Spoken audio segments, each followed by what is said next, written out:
कई बार कुछ फिल्में दिल छू जाती हैं। कल मैं 12 फेल देख रहा था, तो उस फिल्म के एक दृश्य में नायक जाता है एक आईएएस अधिकारी के पास और उनसे राय मांगता है कि मुझे मेंस की तैयारी कैसे करनी चाहिए।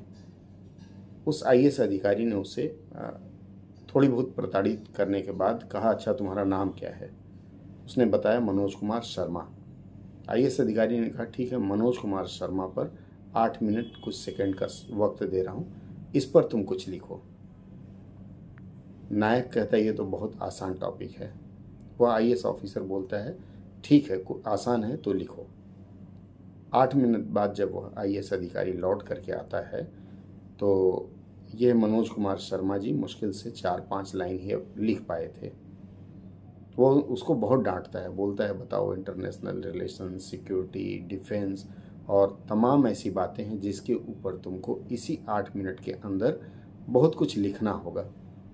अगर तुम्हारी सोच यही रही तो तुम कैसे लिख पाओगे? हालांकि उस आईएएस अधिकारी ने उसको प्रताड़ित किया था, लेकिन सोचने वाली बात यह है कि जो लोग भी परीक्षा की तैयारी कर रहे हैं, आप, हम जो भी कर रहे हैं, विशेषकर बड़ी परीक्षा न लें, हम छोटी परीक्षा की बात करें, तो उस परीक्षा में जहाँ निबंध लिखने की बात आती है, वहाँ आपकी थिंकिंग चलती है और सोच के लिए आपको लिखने की आदत डालनी पड़ेगी। मैंने देखा है कई बार मेरे कुछ परिचित हैं, जब मैं उनको निबंध लिखने के लिए कहता हूँ तो कहते हैं लिख लिया। मैंने कहा नोट्स दिखाओ, तो बोलते हैं मैंने मन में लिखा है। तो मैंने उनसे पूछा, भैया मन में लिखा है तो ये तुम्हारा मन कहाँ दिखाओगे? किसी को अगर इसकी समीक्षा करनी हो, किसी को जांच करनी हो, तो ये मन तुम कहाँ लेके जाओगे, कौन से कागज पे है? तो ये जो मन में लिखने की आदत है, इसे आपको छोड़नी पड़ेगी और रोज कुछ ना कुछ नया लिखने की आदत डालनी होगी।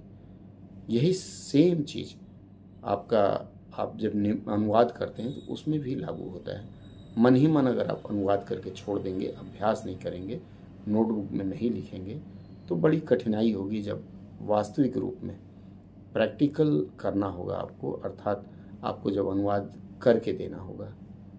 ऐसी परिस्थितियां न आए, इसके लिए 12 फेल जैसी फिल्मों से इंस्पिरेशन लेकर के आप अपनी तैयारियां कर सकते हैं, मंथन कर सकते हैं। कई बार क्या होता है, हम बड़े जिद में होते हैं, अरे मैं ये कर लूँगा, लेकिन हमें पता नहीं होता है कि हम अपनी जिद के कारण कुछ ऐसी गलतियां कर रहे हैं जिसमें सुधार की गुंजाइश होती है और सुधार नहीं करना चाहते हैं। तो कहीं भी अगर आप असफल होते हैं तो असफलता में मूल्यांकन करें, समीक्षा करें कि क्यों हम असफल हुए हैं, और उसके बाद उसके अनुसार असफलता के कारण जब आप ढूंढ पाएंगे तो देखेंगे आपको सफल होने से कोई नहीं रोक सकता।